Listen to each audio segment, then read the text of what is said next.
दो बहन और काली बकरी। बहुत समय पहले एक छोटे से गांव में दो बहनें रहती थी।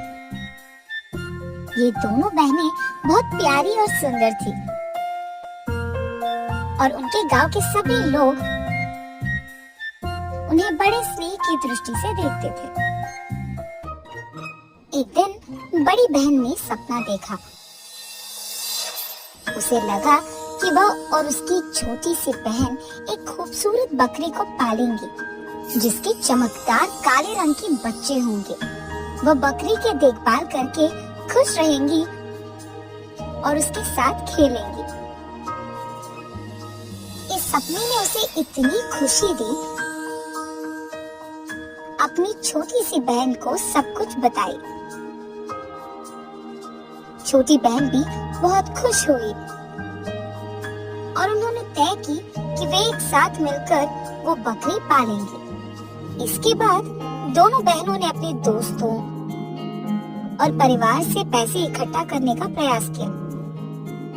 वे काफी मेहनत करते थे और अपने सपने को पूरे करने के लिए किसी भी कठिनाई का सामना करते थे। कुछ वर्षों तक वे अपने सपने के पास बहुत संतुष्ट होकर रहे, लेकिन एक दिन कुछ अच्छा नहीं हुआ। उनका गांव एक सूचना के साथ थम गया कि एक बड़ा और भी खूबसूरत बकरी वहां के एक अमीर व्यापारी के पास है जो उसे बेहद मूल्यवान मान रहा है। दोनों बहनें बहुत ही उदास हो गई। उनका सपना टूट गया था, लेकिन वे हार नहीं माने और फिर से अपने सपने को पूरे करने के लिए काम करने लगी।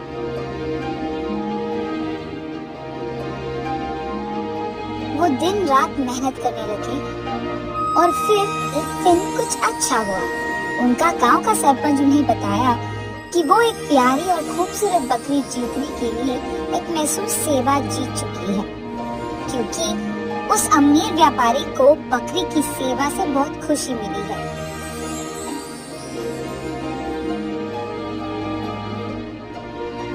अब जाकर दोनों बहनों का सपना पूरा हुआ था।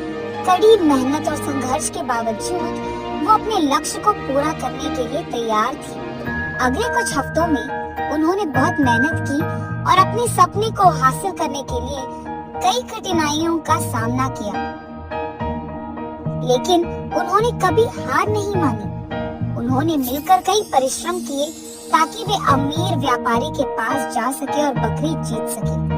आखिरकार दोनों बहनों ने उस अमीर व्यापारी के पास अपनी जीत हासिल की और वो खुद के सपने को पूरा करने के लिए वही बकरी जीत गए। वे बहुत खुश थी क्योंकि उन्होंने अपने सपने को पूरा किया और एक साथ खुशियों से रहने का मौका पाया। इस कहानी से हमें ये सीखने को मिलता है कि हालात चाहे जैसे भी हो, हमें कभी अपने सपनों से हार नहीं माननी चाहिए। दोनों बहनों की मेहनत, संघर्ष और साथ मिलकर काम करने की भावना ने उन्हें उनके सपने को पूरा करने में मदद की और वे खुशियों से जीने का संदेश देती है। पहले तिरुनगर एक नगर में था पटेल, जिसके पास था एक साड़ी की दुकान। पटेल के पूर्वजों से ये कारोबार चलते आ रहा था और उसके पिताजी इस व्यापार का अत्यंत आदर करते थे। पटेल के बड़े होने के बाद उन्होंने दुकान की जिम्मेदारी पटेल को सौंप दी। पटेल अपने पिता की बातों को अक्सर अनसुना करके केवल दुकान जाकर खाली बैठता था, बिना कुछ काम किए। एक दिन दुकान जाते समय रास्ते में पटेल ने अपने दोस्त पलंग को बुलेट की बाइक पर देखा। उस समय से पटेल भी बुलेट के सपने देखने लगा। वाह, काश मेरे पास भी बुलेट होती, मैं भी लाऊंगा और गली गली घूमूंगा।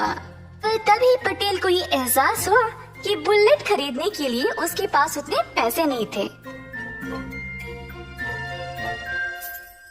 निराश होकर वो दुकान पर बैठा रहा जब अचानक से उसको एक विचार आया। उसने अपनी दुकान के 3 कर्मी को बुलाया।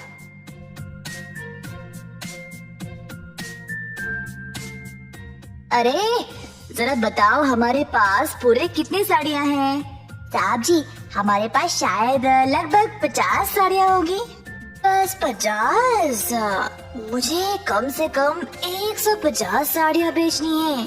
अब और 100 साड़ियाँ कहाँ से लाऊं? साहब जी, मेरा दोस्त एक थोक व्यापारी है। उसके पास एक साड़ी तकरीबन 100 से 250 रुपए के बीच में मिल जाएगी। माल हमारे जितना अच्छा नहीं है, पर सस्ता तो है। अच्छा, एक काम करो, उसके पास जाओ और एक साड़ी 100 रुपए के दाम पर 100 साड़ियों को ले आओ। किसी को इस बारे में नहीं बताना, ठीक है? तो हमें फिर 10,000 रुपए की जरूरत है। आप पैसे दे दो तो हम माल ले आएंगे साहब। पटेल के पास 10,000 रुपए भी नहीं थे, तो वह अपने 50 साड़ियों को 1,000 के दाम में बेचने लगा। 15 दिन के अंदर उसने सारे साड़ियाँ बेच डाली और उन पैसों में से 10,000 निकालकर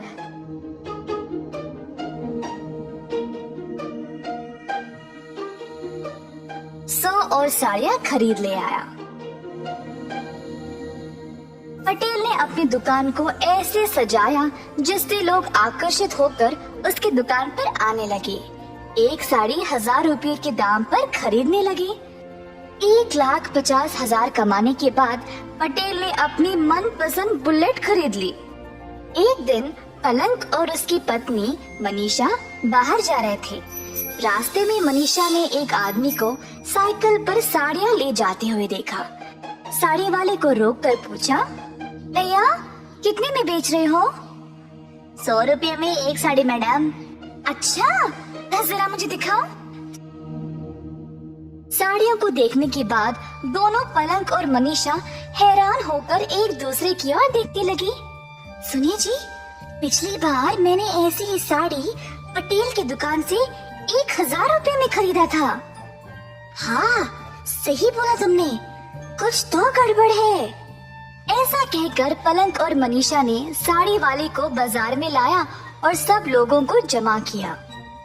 सुनिए सब लोग, मैंने ये साड़ी पटेल की दुकान पर 1,000 रुपए में खरीदा था और ये लड़का वही साड़ी 100 रुपए में बेच रहा है। ये तो धोखा हुआ। मेरे साथ जो हुआ, मैं नहीं चाहती कि आप लोगों के साथ भी हो, इसीलिए मैंने आप सब लोगों को यहाँ जमा किया है। ऐसा कहते हुए सारी भीड़ पटेल की दुकान की ओर चल पड़े। पटेल ने अपनी नई बुलेट के लिए पूजा करवाया और अपनी दुकान की ओर आया। दुकान के बाहर इतनी भीड़ जमा देखकर हैरान परेशान हो गया। 1,000 में एक साड़ी बेच रहे हो और ये एक पोछे के लायक भी नहीं है। तुमने 100 रुपयों की साड़ी को खरीदा और हम सबको 1,000 में बेच रहे हो। क्या ये ठीक है पटेल? सारी भीड़ पटेल के ऊपर टूट पड़ी और धमकी देने लगी कि अगर वो उनके पैसे वापस नहीं करेगा तो उसको शहर से बाहर निकाल दिया जाएगा। जब पटेल के पिताजी को ये खबर पहुंची तो वह तुरंत दुकान पर आ गए। सुनिए भाइयों और बहनों, सुनिए, कृपया आप सब लोग क्षमा कर दे। आप सबको हमारी दुकान के बारे में कई सालों से पता है ना। जो मेरे बेटे ने किया वो बहुत गलत है। मैं आप सबको पैसे वापस लौटा दूंगा, क्षमा करें। ऐसा कहते हुए पटेल के पिता ने सबको एक एक करके पैसे लौटा दिए। सबसे छोटे बेटे हो, इसीलिए इतना लाड़ और प्यार से पाला है तुमको। तुम पर दुकान की जिम्मेदारी सौंपा ताकि तुम भी अपने भाइयों की तरह सफल बन जाओ, पर उल्टा तुमने मुझे ही शर्मिंदा किया। अगर मेरी एक भी बात मानते तो आज ये नौबत नहीं आती। उस दिन पटेल ने अपना सबक सीख लिया और ऐसी गलती। एक बार थे 3 दोस्त, माधुरी, नव्या और गीता, जो बैठकर बातें कर रहे थे। अचानक से वहाँ पर एक कंगन बेचने वाला आया। कंगन, रंग बिरंगे कंगन। सब खुश हो गए और कंगन वाले के पास चल उठे। पर माधुरी उदास थी क्योंकि उसके पास कंगन खरीदने के पैसे नहीं थे। नव्या और गीता ने देखा कि माधुरी निराश थी तो उसके पास मुड़कर वापस गए और पूछा कि क्या हुआ। नव्या, मेरे पास कंगन के लिए पैसे नहीं है। कोई नई बात है क्या? तुम तो हमेशा यही कहती हो। अरे माधुरी, बुरा मत मानो, धीरे धीरे पैसा जमा कर कर तुम बाद में भी खरीद सकती हो। मैं भी उसी समय खरीदूंगी। चलो, जब तक तुम्हारे पैसे जमा नहीं हो जाते हम इंतजार करेंगे। माधुरी ने अपनी सहेलियों को अलविदा किया और घर की ओर चल पड़ी। घर पर उसकी माँ ने देखा कि उसका मन कुछ ठीक सा नहीं लग रहा था। क्या हुआ मेरी बच्ची? माँ, बाजार में एक कंगन वाला आया था। सब लोगों ने खुशी से कंगन खरीदे। अगर हमारे पास काफी पैसे होते तो आप भी मेरे लिए खरीदते ना। हाय मेरी बच्ची, चिंता मत करो। तुमको पता है असली धन क्या होता है? एक दयालु दिल और दूसरों की मदद करना, और इससे हम कुछ भी पा सकते हैं। ठीक है बेटा। अपनी माँ की बातें सुनकर माधुरी को अच्छा लगा और उस रात वह शांति से सो गई। एक दिन माधुरी और उसकी सहेलियां बातें कर रहे थे जब उन्होंने एक गधे को भारी लकड़ी उठा ले जाते हुए देखा। माधुरी ने गधे की ओर देखा और अपनी माँ की बातों को याद किया। माधुरी गधे का बोझ हल्का करना चाहती थी। अपनी सहेलियों से भी मदद मांगा। छी छी, ये गधा कितना गंदा है, मैं इसके पास भी नहीं जाऊंगी। माफ करना माधुरी, मेरे कपड़े नए हैं तो मैं नहीं आ सकती। माधुरी ने अब गधे की मदद अकेले ही करने का निर्णय लिया। यह तो काफी मुश्किल काम था, पर फिर भी उसने किया। इसी दौरान एक बूढ़ी महिला वहाँ पर अपने गधे को ढूंढते हुए आई। ओ बिल्लू, रुक। बिल्लू, मैं तेरे पीछे और नहीं दौड़ सकती। बूढ़ी महिला को पता नहीं था कि गधा एक ही जगह खड़ा हुआ था। जब वो पास आई तो उसने माधुरी को गधे के पास देखा। अरे बेटी, कौन हो तुम? अम्मा जी, मैंने आपकी गधे को अकेले इतना भार लेकर चलते हुए देखा तो बस मैंने थोड़ा सा बोझ हल्का कर दिया गधे की मदद करने के लिए। क्या तुमने अकेले इतना भार उठा लिया? वाह, तुम तो काफी बलवान बच्ची हो। क्या तुम मेरे घर आकर मेरी मदद करोगी? चलो, इस लकड़ी को साथ उठा ले चलते हैं। जरूर अम्मा जी। माधुरी बूढ़ी महिला के घर गई और उसकी मदद की। ठीक है अम्मा जी, अब मैं घर चलती हूँ। अलविदा। अरे लड़की, रुको तो सही, तुम बहुत प्यारी हो। तुमने अपने कपड़ों और हाथों के गंदे होने की परवाह किए बिना मेरी इतनी मदद की। तुम्हारा स्वभाव सच में बहुत दयालु है।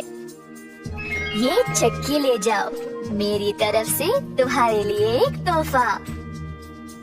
माधुरी को लगा कि यह चक्की रसोई में उसकी माँ को काम आएगी और खुशी से भेंट स्वीकार किया। प्यारी बच्ची, यह कोई साधारण चक्की नहीं है, ये जादुई चक्की है। इस चक्की से तुम कोई भी खाने की चीज पा सकती हो और केवल तुम ही इसको रुको रुको कहकर रोक सकती हो।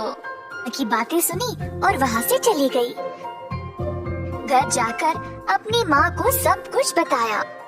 माधुरी की माँ उत्सुक थी चक्की के जादू को देखने के लिए। गिरक कर बोली, ओ जादुई चक्की, हमें खाने के लिए चावल दे दो।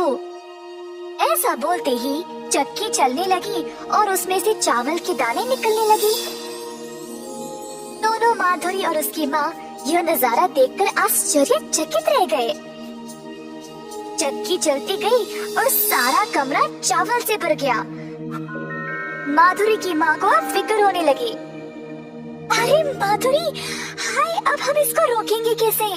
जी माँ, मुझे पता है इसको कैसे रोकना है। ओ जादुई चक्की, तूने काम किया सही, बस रुक जा अभी। ऐसा बोलते ही चक्की रुक गई। अरे बेटी, अब हम इतना चावल का क्या करेंगे? अरे हाँ, हम इसको बाजार में बेचकर पैसे कमाएंगे। तो दोनों गए बाजार और चावल को बेचकर अच्छा पैसा कमाया। कई दिनों तक उन्होंने चावल, अनाज, गेहूं सब बेचकर खूब धन कमाया। माधुरी की माँ ने माधुरी के लिए वो सारी चीजें लाई जो उसको चाहिए था।